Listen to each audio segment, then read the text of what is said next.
Ready to start? Just a little apple here. You know. So, hi everyone. We're here to talk about Apocalypse Season 8, right, for American Horror Story, and the episode is called Forbidden Fruit. Should have been forbidden for most of our folks, unfortunately. So, let's talk about those snakes. Can we not, though? Oh my god. Literally, so many of my notes are just like, over snakes, so over snakes, cannot stand snakes. It doesn't help that we live in Florida too. We get snakes around all the time. Yeah, they come way too close. All right, so let's talk about the episode. So for me, this was a very WTF episode. A lot happened within the first 5 minutes before the opening credits. Right. Langdon is interviewing a lot of the people here, and Yeah, that was kind of brilliant editing there, because you didn't really know who he was talking to, and you kind of got a feel for, oh, he's having this conversation with this character, then it cuts to another character, and you're like, okay, he's leading them down the same kind of path. yes. So it was very interesting to kind of see that unfold, and kind of, again, he's just laying those seeds of deceit and doubt amongst everyone. Love stirring that pot. When you think about it, he's not there to kill people. He's there to like stir the pot and let them kill each other in a way. Oh, that's a good point. Yeah, he is kind of doing Which that, is huh? very antichrist. Yeah. It's like you're reminding me of my Catholic school days again. Yeah, well, he did kind of mention, like, you know, about killing the grandmother. He's like, oh, you know, we'll just kind of sweep it under the rug. That's no big deal. And he tried to do that with Mallory. He was like trying to say, doesn't that just make you upset? Or, you know, surely you must have days with her where you just want to be able to cut her with something that can cut clay. I remember he said something Right. like It's that. very, specific reference. Mhm. And speaking of Mallory, that ended up being the most interesting interview by far, because he kind of pushed her a little bit too far, and we potentially learned something very interesting about her. We're not quite sure, but He was really trying to stir the pot and dig deep and make her. It backfired absolutely. He was saying, "Well, don't you feel a certain way?" And she did feel a certain way. She felt like someone was trying to She sure crawl did. out inside of her. That reference. Right. And I thought it was pretty funny that she made a Dark Phoenix reference, which. Okay, I know it's not an X-Men crossover, but I thought that was nonetheless was a You funny know, reference. Never but- can rule anything out here. No. But so she kind of lashes out a little bit, and potentially some witch powers that we see. Yeah, and then we got to see his full-on Antichrist mode. So Yeah, he let the guard down a little bit. He did let the guard down. She was trying to leave. She got uncomfortable, and he grabbed her arm and tried to get her to stay. And she said, "Let me go," and that's when she did this force that pushed him away and knocked him off his ass, basically. And he was shocked, looked at her in disbelief, and then he lunged at her, and that big face came at. Yeah, it reminded me of Meatloaf. Anyways, he went from Lestat to Meatloaf. Yeah, but that's, anyways. that's a big jump. That's a big jump. But he said, "Who are you?" And she goes, "I don't know. Who are you?" Right. So my heart goes out to Mallory because she's going through all this confusion. It seems like she has these internal witch powers that are trying to blossom and come out. And she takes off, and then where do we go after that? So then it cuts to him. He's all shook up, and he is doing some kind of satanic ritual. The Dial-A-Daddy. Yeah, that got a little bit uncomfortable. So he is saying that he thought he got rid of all of them. Then we're not quite sure who he's talking about. Is it witches? Is it something else? Right. But now he seems to think that Mallory is one of whatever them is. Yes, because and here's my theory why I thought maybe she wasn't a witch, because during the interview process he did interview Dinah, and he made a reference like, "I was surprised to find you here," and she goes, "I don't have the power to stop you." So that's a reference where I think everyone can kind of take it that, okay, she must be a witch of some sort, or a mudblood. I don't know. Yeah. Wrong universe. Wrong universe. We definitely learned she's something. She's something that has some powers, but apparently not strong enough to stop Langdon. So that's where a lot of people have different theories that that Mallory perhaps is more than just a witch, since she was very powerful to stop this Antichrist, that she might be an angel. So there's a lot of theories out there. We'll see what happens as the story continues, but yeah. And speaking of theories, we kind of learn more about Kathy Bates' character, Mead. So we kind of, last time we kind of saw like kind of a robot thing going on. We weren't sure. Now we definitely see it's a robot. Very distinct memories that she's got going on that she is finding out are not necessarily hers. But, So yes, there obviously were memories that were downloaded onto her that probably Langdon wanted her to have for a so specific Westworld reason. here. We're getting really into Westworld. Yes, it is a good Westworld reference. And I like that they go back in her memories and it's Halloween, which happens to be Halloween, and I know Yeah. the Ryan Murphy's universe for American Horror Story, a lot of stuff happens on Halloween. It's very pivotal. A lot of the Right. dead can come back Exactly. and cross over for a moment. So they're going back to her memories on Halloween night, and I think it's hysterical that she's dressed as Rosie the Robot from the Jetsons. Yes, I have Rosie Robot in my notes. We watched the episode separately, and we also wrote very Kill Bill about this whole thing in our notes as well. Fight. Oh my god, That was great. that was one of my favorite moments, was that fight, because I thought, okay, obviously Ryan Murphy is a fan of Quentin Tarantino, because I For sure. definitely think that was a For Kill sure. Bill reference. And or some people speculate they want to go even deeper, that maybe that Langdon is that briefed on pop culture that he really likes Kill Bill and wanted that memory in Mrs. Meat or Miss Meat, so she has that Wow. memory of her. But I thought that was very odd. That's going deep for sure. And then here's another thing I've noticed about that, is that in her memory she was on a date. It was Halloween. Yes. And she goes to see Rosemary's Baby. Yes. Very fitting. That It was very perfect. fitting. I thought that was hysterical. and I think she made a reference that I don't know why, but I liked horror movies. I like to be scared. Right. And right. then she doesn't like to have her boob grabbed, because that's when she freaked out and smacked the guy. That was too far. It was too far. far. But the Kill Bill reference, though, I need to go back. The doorbell rings, and that's why I thought it reminded me of Kill Bill. It was kind of like when Uma Thurman was fighting that one lady that was the Copperhead, and the daughter shows up at the door, and they have a moment like, Vivica Fox. Vivica yes. Fox's character, yeah. Yes. I think it was. It was Vivian Fox, Yeah. and her daughter shows up, and they're like, "Oh, in the nothing's kitchen, happening." yeah. So the doorbell. Mommy's fine. Go back Mommy's in fine, there. honey. Mommy's fine. Meanwhile, she's got a gun in the cereal Right. box. Right. Yeah, so definitely was drawing some parallels to that, It which is was. very cool. So the doorbell rings, and then so Miss Mead has to answer the door and give the kids trick or treat with a bloody face. With the blood all over her face. And I didn't go back to see it, but someone online I said forgot to do that there might be a crossover, or one of the actors that answered the door, or that was at the door trick or treaters, was one of the kids from Stranger Things. Yeah. So I need to go back and take a look at that. That would be Same. cool. That's cool too. Yeah. Well, I don't know if that's going to be a crossover, but Endless possibilities. for this endless. show, In Ryan for Murphy's sure. world, anything's possible. So that was what I had, and then all right. So should we go back to those damn horses again? So why does everyone have horses? Can someone tell me? There's not enough What is cubes, happening? but there's a plethora of horses that are I disposable. mean, maybe the sugar cubes have lasted. Sugar cubes and carrots. Did they survive the apocalypse to really fuel these horses? What is happening? I have to go back. So we found out that Brock is still alive. Yes. He did survive the traffic jam in Santa Monica. So 18 months later, and he's got this Mad Max vibe going on. Yeah, so we kind of see him, and I guess I know a lot of people were theorizing that maybe the apocalypse didn't really even happen. I think this dispels that. Can we say that for sure? He looks pretty haggard. He's got some tumors going on. Most of his hair's gone. The face is looking a little rough. Yeah. And the beach party. The beach party, which I have one of my favorite lines of the episode when the guy Brock encounters cooking the leg, and they're like, "Oh no, it looks done." And he's like, "Listen, dude, I was the finalist on Top Chef. I know when it's done."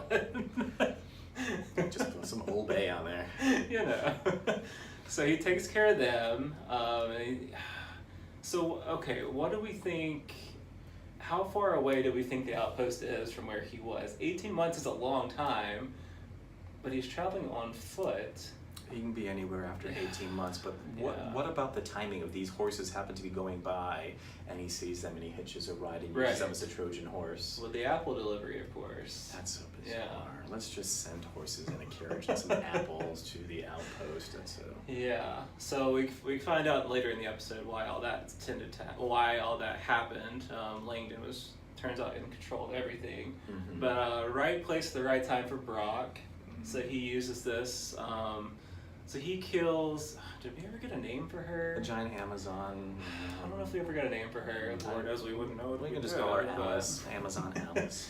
Yeah, so he takes her down, and then he's able to infiltrate the outpost from there, which does not turn out in favor for old Coco. No, he disguised himself, and The Victorian mask part, that was great. Of course, they had to do that. Yeah, the all-out masquerade ball. So these apples arrive, and Mrs. Me suggests to Venable to let's just poison everyone. And they take that opportunity. Well, we got to go through this whole process. Let's just kill them all, and we'll last there. Venable knows she's not going to be able to go to the co-op, join the co-op in the sanctuary, so she decides to kill everyone.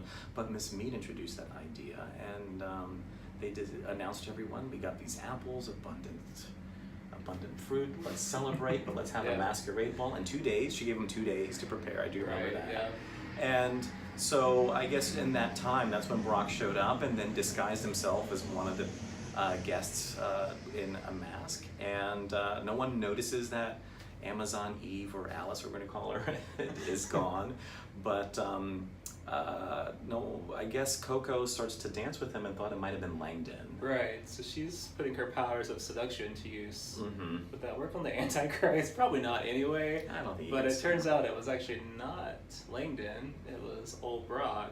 And that was a tough discovery for Coco. She tried to play it off as best she could. It's like, I was just so, traumatized from all that, and I had to just pretend you were dead because I couldn't think of what was happening to you. I don't know if it was that or the fact that he found out that she was able to do analingus on him. Analingus? I didn't do this for my boyfriend. He's all, I'm done with you. Let's get #analingus going, please. Yes.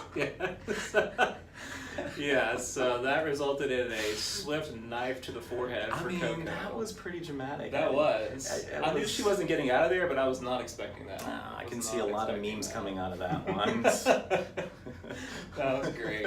So that actually sets off Venables kind of freaking out because she wants every single person in there to take part in the apples because she wants to make sure they're all dead, no witnesses. So she's freaking out a little bit, but Mead's like, hey, we gotta just go forward with this. They're all gonna be taken care of one way or the other. We gotta take all the people out, and then we'll take care of Langdon. So I thought it was kind of cool that they decided to go bobbing for apples, which is a Murder House reference because for Halloween, Zachary Quinto's character wanted to bob for apples and pitched a fit when they were in Granny Smith apples. Yes. And that's a very Halloween kind of activity, Halloween party activity anyway, so that was a good, So they get excited, they all get the apples, and... Well, that doesn't turn out too well for anyone, does it? Yeah, it wasn't pretty. It was pretty hysterical, actually. It's almost like they exaggerated the projectile vomiting, and everyone pretty much winds up dead. And so Venable's feeling pretty confident. She's excited. Everyone's dead. Ha ha ha! I got my way. And a little too confident, so they grab a little pistol and decide to confront Langdon. And storm into his room, and she says, "No, I've decided to make the selections myself." Well, turns out she didn't have control of anything. Well, she was pretty dumb, if you ask me, because by the way, he was on an Apple computer. He knows that everyone was wiped out. He congratulated her and pretty much said, "Congratulations, you're exactly what we need for the sanctuary." And she refused it. She refused his hand and extension and ordered Miss Me to shoot him with a gun. And that was actually a great scene. I like that scene a lot. It was just a slow, it was almost like a spirit or something. It was like slowly pushing Mead's arm from pointing the gun at Langdon to pointing it right at Venable. And you can see, Kathy Bates is obviously brilliant, but just kind of the fear and the panic that took over her face, and she was like, I'm not doing this. I have no control of it. It's happening. Yeah. So she won out with Venable's out. She got killed, and then we learned that Langdon has had her programmed and modeled after a person that he admired that helped raise him. Right. So there are people that think that it might be Constance, which was played by Jessica Lange in The Coven, but I don't see that, especially with her memories. What makes you think, or makes me wonder if those memories were fabricated just to kind of build her. Yeah, I went all the way back to season 1 with that and thought, in that season, Jessica Lange's character is the one who raises the demon baby. So obviously, he's not going to be fond of very many people, but that would be someone that he would. Yeah. So to me, when I saw all that, I thought, okay, he basically took all her memories, basically, not took her brain, but took her mind and put that into the robot that is being played by Kathy Bates. Yeah. So it's, I don't know if Jessica Lange, is she supposed to appear in this season or not? I don't think so. Yeah, so that definitely, it could be that's the way to kind of tie back. As we know, there's lots of ways that Murder House is being tied back into the season, so could be another bringing in Jessica Lange's character without actually having her on the screen. I have a feeling Joan Collins is coming back. I've not seen that. I don't know. think I saw something on Twitter where she was wearing a white-haired wig. I have to pull it up online. I think she was in a on set, reading in one of the actors' chairs, and she had a full-on white-haired wig like Storm. It was very bizarre. So it made me wonder, what's this all about? Because that wig did not appear unless it was used for a scene that was cut. That's the only thing I can think of. Maybe. But Maybe. are we gonna get Joan Collins back? I don't know. But Well, we know for sure that we're getting witches back, because at the very end of the season, swooping into the outpost, just like Lindsay Lohan swooping in to save some Syrian children, we have the three witches from the yes. Coven, but they do it with just the best way. Come on, you can't get and what better. a song to come into as well. Oh, Brilliant. yes. Just brilliant. It was Rolling Stones, right? What's it called? Is it just called Rainbow? Oh my goodness, I have it right here. I should have it. We shouldn't be looking for I shouldn't be We should be looking more for this. prepared. We should be more prepared. It's better. We're getting there. Something Rainbow. Rolling Stones Rainbow song. I should know this. Rolling Stones Rainbow. That should do it. Yes. Was it by Kermit the Frog? Wasn't that? She's a Rainbow. Okay. Of course I know that. Okay. But I remember that I saw something online that the funny reference, I believe, the name of the album that it came from, I think it's called his, at the request of His Majesty Satan or something to that effect, which I thought was very odd. Yes. So, anyways, but the song it's a brilliant song. It fits a good entrance song. I actually downloaded it recently. I think it's actually cool. It's very Beatles, this cute little piano dingling thing. But in comes Cordelia, flanked by Myrtle, which is one of my favorite. Queen Myrtle Snow. Yes. Miss Balenciaga herself, with all her wonderful fashion references, and then your favorite. Madison, yes. The Scream Queen. Who I have been thinking about since, obviously, I said episode 1, Genetically Superior. I thought Madison initially, so good to see her storming in as well. And then, so they bring back 3, I guess we think for now, witches. 3 of their own back to life. They just glide in. They're not wearing any protective gear. Right. So obviously they either cast a spell or they're not affected by the radiation. And Cordelia says, "Bring in, find our sisters." Find our sisters, right? And they bring them, all 3 of them, and then you wait, and she does her little thing to bring them back to life. Right. And I was surprised to see that Coco was one of them. Yeah. Dinah, Coco, and I was going to say Zoe, it's Mallory. Mallory, yeah. And speaking of surprise, we get the iconic surprise bitch quote once again. Directed at Mallory, it seemed like. So obviously they know each other. Yes. Or at least Madison knows Mallory, because it just left it, there was no sign of recognition coming from Mallory. Exactly. So I didn't quite put the pieces together on that. I, being a huge fan of Scream Queens, another Ryan Murphy show, they were on the show together, and Emma Roberts was the leader of the group in that show too. So I immediately went to Scream Queens and freaked out and loved it, because that show was great and shouldn't have been canceled, but it's fine. It's going to be a great t-shirt. Exactly. Yes, so that's kind of where we're left off. We get our witches. We don't really know where we're going from here. Everyone else who died from the poison apples, could they be brought back? Are they done? I don't know. Evan Peters, is he transitioning back into his season 1 character now? That's a possibility. Because one of my biggest concerns about the season was, how are these people going to play 3 different characters? But now I get it. Sarah Paulson's done with her character Venable.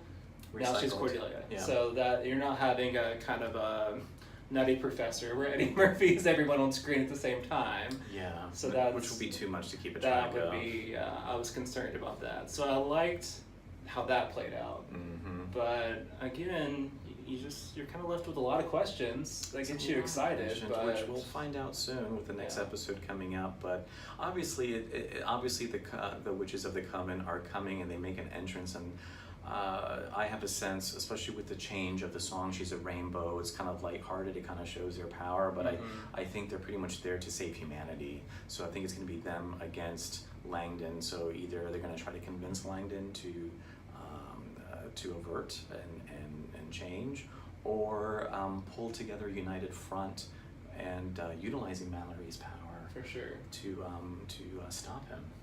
And it'll be interesting to see what happens.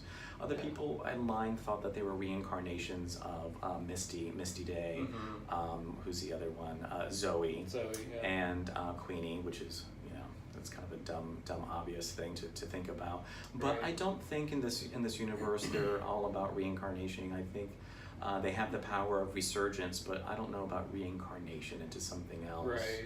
I think the whole thing with I keep saying Zoe now.